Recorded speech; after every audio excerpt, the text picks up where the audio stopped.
Hello दोस्तों, कैसे हो आप। मैं जानती हूँ आप बड़े खैरियत से होंगे और अच्छी अच्छी कहानी सुन रहे होंगे। चलिए कहानी शुरू करते हैं। दौलत, पिता और बेटे की दिल छू लेने वाली कहानी। ऐसी कहानी सुनकर आपकी आंखों में आंसू आ जाएंगे। एक गांव में एक बुजुर्ग पिता रहते थे जो काफ़ी बीमार हो चुके थे। उनके दो बेटे थे जो कि शहर में नौकरी करते थे। पिता की तबीयत बिगड़ने लगी तो गांव के ही किसी व्यक्ति ने दोनों बेटों को उनके पिता के बीमार होने की सूचना दी। दोनों बेटों ने नौकरी से छुट्टी ना मिलने की बात कहकर टाला मटोल करते रहे।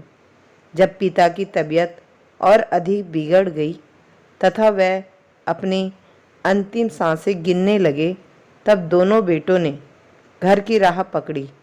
वह घर पहुंचते तब तक देर हो चुकी थी। अपने बुजुर्ग पिता का अंतिम संस्कार करने के बाद दोनों बेटे घर वापस लौटे और घर के बाहर ही आंगन में अपने रिश्तेदारों और पड़ोसियों के साथ बैठ गए। थोड़ी देर बाद कुछ लोग अपने घरों को लौट गए और कुछ वहीं पर बैठे थे।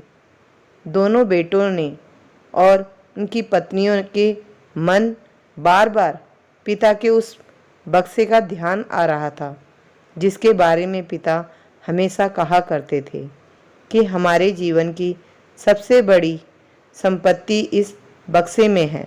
सभी के मन में यह कौतूहल मची हुई थी कि उस बक्से को कोई उनका रिश्तेदार या अन्य व्यक्ति हाथ न लगा ले। इतने में बड़े बेटे की पत्नी आई और उसने अपने पति के कान में कुछ कहा। उसके बाद बड़े बेटे ने अपने छोटे भाई की तरफ देखकर अंदर आने का इशारा किया और खड़े होकर वहां बैठे लोगों से कहा, अभी 10 मिनट में आते हैं। फिर दोनों भाई घर के अंदर सीधे उस कमरे में पहुंच गए जहां उनके पिता का बक्सा रखा हुआ था। अंदर जाते ही बड़े भाई ने फुसफुसाकर छोटे भाई से कहा, बक्सा छुपा दिया था ना। छोटे भाई ने कहा, हाँ हमने छुपा दिया था। इतने में छोटे भाई की पत्नी बोली, चलिए अब चारों मिलकर जल्दी से बक्से को देख लेते हैं, नहीं तो आपकी बहन या कोई रिश्तेदार भी अपना हक जताने आ जाएंगे और कहेंगे कि तुम्हारे बाबूजी की दवा पर हमने भी इतना खर्च किया, मुझे भी हिस्सा दो। बड़ी बहू ने हंसते हुए कहा, हाँ बिल्कुल सही कहा। दोनों भाइयों ने भी सहमति में अपना गर्दन हिलाते हुए कहा, ठीक है चलो जल्दी से देख लेते हैं। छोटी बहू ने तेजी से अपने कदम बढ़ाए और बाबूजी के कमरे में छुपा कर रखे उस बक्से को निकाल लाई। बड़ी बहू ने तेजी से भागकर कमरे के दरवाजे को बंद कर दिया। बक्से में ताला लगा हुआ था। छोटे भाई ने कहा, अरे पहले चाबी तो दो। किसके पास है चाबी? बड़ी बहू ने अपने पल्लू में एक छोर पर बंधी हुई चाबी को निकालते हुए बोली, देती हूँ। मैं तो आते ही इस बक्से की चाबी को छुपा लिया था। उसने अपने पल्लू में बंधी हुई चाबी निकाली और अपने पति को दे दी। बड़े भाई ने जैसे ही बक्सा खोला तो वहाँ मौजूद चारों लोग उत्सुकता से बक्से में झांकने लगे। उनकी आंखों में दौलत की भूख और लालची निगाहें यह देखने को आतुर थी कि उसमें छुपी हुई दौलत और गहने कितने हैं।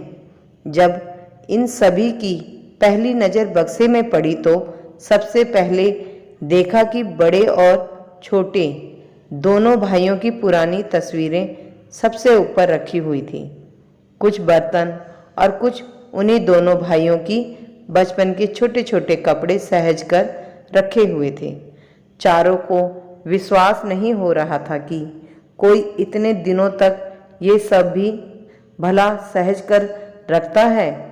क्या उन्हें पूरी उम्मीद थी कि बाबूजी तो स्वर्गीय माताजी के गहने, रुपयों इत्यादि संभाल रखे होंगे, लेकिन यहाँ तो यह देखकर चारों के चेहरे पर निराशा के बादल छा गए। तभी बड़े भाई ने कहा, मुझे तो पूरा विश्वास था कि बाबूजी ने कभी भी अपनी दवाओं तक के रुपए मुझसे नहीं लिए, तो निश्चित ही उनके पास रुपए होंगे, तभी तो मुझसे रुपए नहीं मांगे। उनकी बचत के रुपए और माँ के गहने भी तो इसी बक्से में रखे होंगे। लेकिन इसमें तो तभी छोटे भाई की नज़र बक्से के एक कोने में कपड़ों के बीच में पड़ी। एक थैली पर गई। उसने तुरंत आगे बढ़कर उस थैली को बाहर निकाला। थैली को देखकर सबकी नज़रों में अचानक से चमक आ गई।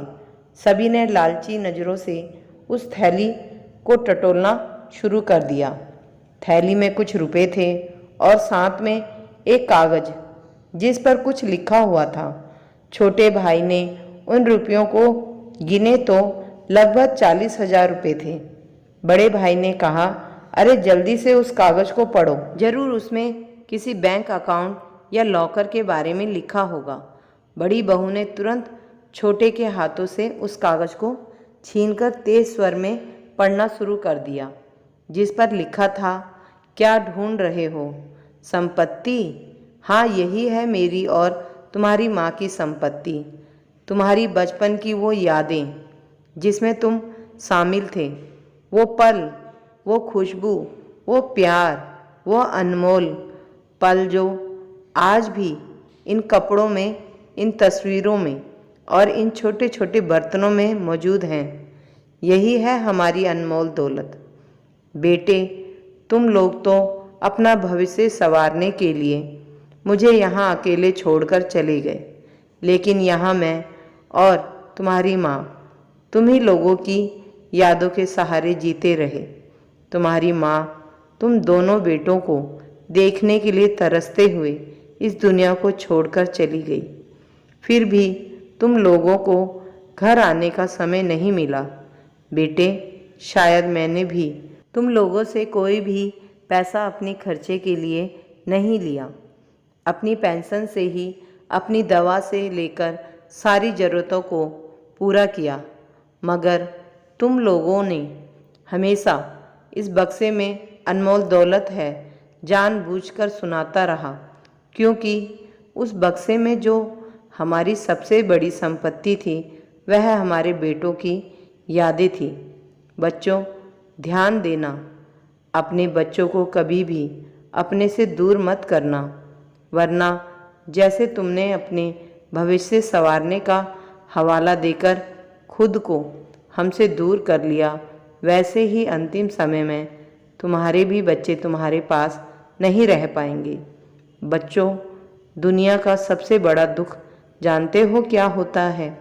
अपनों के होते हुए भी किसी अपने का पास नहीं होना। याद रखना, जीवन में उस समय कोई भी दौलत, गहने या संपत्ति काम नहीं आते। इन सभी से अपनों का प्यार नहीं खरीदा जा सकता। मेरे जिगर के टुकड़ों, मैं मरने के बाद भी तुम पर बोझ नहीं बनना चाहता था, इसलिए मैंने ये कुछ पैसे रख दिए थे। ये पैसे मेरे अंतिम संस्कार के हैं। मेरे मरने के बाद इन पैसों से मेरा अंतिम संस्कार कर देना। पूरा कागज़ पढ़ते ही दोनों बेटे फूट फूट कर रो पड़े और अपने किए पर पछतावा करने लगे। पर अब तो समय निकल चुका था। तो दोस्तों, वर्तमान समय में हम अपने कैरियर बनाने की और नौकरी पाने को और फिर शादी के बाद अपने परिवार संग अपनी ही दुनिया में इतना खो जाते हैं कि हम अपने जन्म देने वाले उस बूढ़े माँ बाप की भावनाओं को भी नहीं समझ पाते और धीरे धीरे उन्हें भूलने लगते हैं। हमें यह एहसास ही नहीं होता कि जो प्रेम आज हम अपने बच्चों से करते हैं और जो अपेक्षाएं रखते हैं, वही प्रेम और वही अपेक्षा आपके माँ बाप भी आपसे रखते हैं। दोस्तों, माँ बाप आपके दौलत के भूखे नहीं होते, बल्कि आपके प्यार और प्रेम के भूखे होते हैं। आप खुश होते हैं तो उनकी खुशी दुगनी हो जाती है, और आप जब दुखी होते हैं तो मानो उन पर दुखों का पहाड़ टूट जाता हो। इसलिए हमेशा अपने माँ बाप की भावनाओं का ख्याल रखें, उनकी सेवा और सम्मान करें ताकि आने वाली पीढ़ियाँ इसका अनुसरण कर सकें।